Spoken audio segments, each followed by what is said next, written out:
Hey guys, LevelCap here, and today in gaming, Microsoft's buyout of Zenimax was approved, 6 Days in Fallujah studio is making some big promises, a prison escapee was caught while buying Call of Duty, and much more.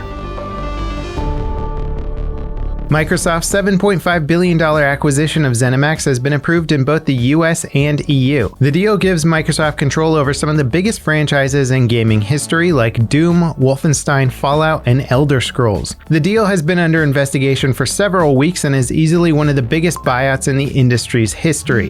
Microsoft are no stranger to expensive acquisitions though. In 2014, they bought Minecraft and its developer Mojang for $2.5 billion. One thing we don't know is how Microsoft will handle the future Zenimax releases. When the deal was first announced, Microsoft said they'd be looking at games on a case-by-case basis to determine launch platforms.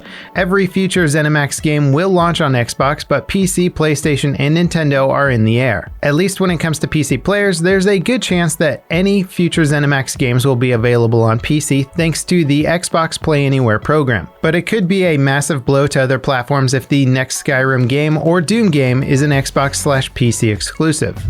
In other Xbox news, the Series X, S, and One consoles are getting an updated browser that can play Google Stadia games. The new browser is based on their Chromium-powered Edge desktop browser, and while Edge might sometimes be thought of as more of a meme, it's actually one of the more well-polished and efficient browsers around these days. Even if you don't use game streaming services on your console with it, it's still a solid improvement over the native browser they currently use.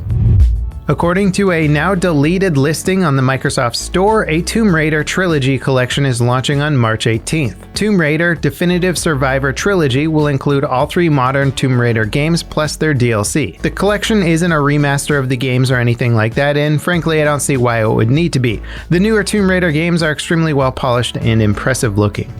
6 Days in Fallujah is a formerly cancelled tactical shooter that takes place during the controversial Second Battle of Fallujah.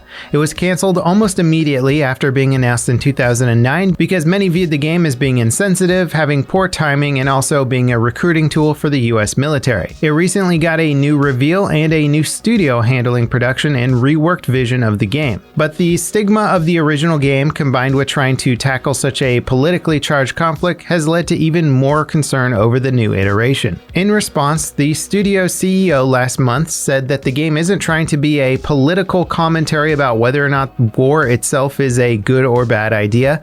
Many took issue with this statement. Today, the studio put out a new statement clarifying their CEO's position and intent for the game. The game will feature documentary pieces with interviews for veterans of the conflict on both sides. They'll serve as an explanation of events and political decisions that led to Fallujah battles as well as their aftermath. We believe the stories of this generation's sacrifices deserve to be told by the Marines, soldiers, and civilians who were there. We trust you will find the game, like the events it recreates, to be complex. Whenever a game tries to depict a real-life conflict, it will always stir up some controversy, even if it's just set dressing. The Second Battle of Fallujah and the Iraq War in total were definitely one of the more controversial conflicts the US has been involved in recently. The studio's statement makes the game sound respectful and educational, but the only way to know for sure will be to play it for ourselves.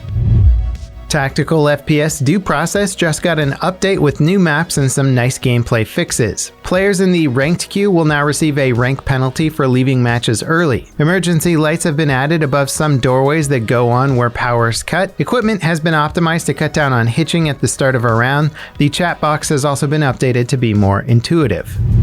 Over 5,000 accounts for MMO Final Fantasy XIV were banned for doing real money trading with in-game items. The game's developers issued the bans over the weekend. The problem was bad enough that it was affecting the core balance of the game. The practice of selling in-game items or being paid to level up characters in MMOs is its own industry and has been for years.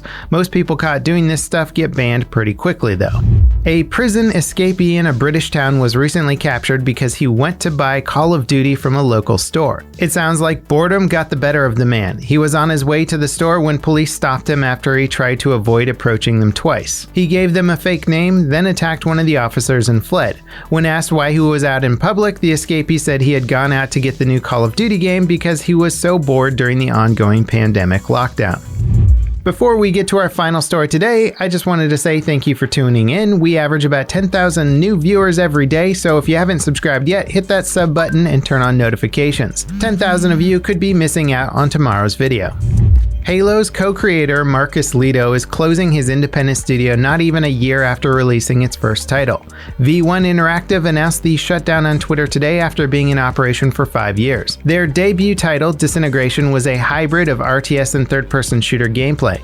It received mixed reviews from players and critics. The game failed to find an audience, and its servers were shut down a few months after launch. Thankfully for their employees, the studio was open about the shutdown and gave them enough time to find new jobs before shutting it down completely. And that wraps it up for today in gaming. Thank you guys so much for watching, and I'll see you next time. This is LevelCap signing off.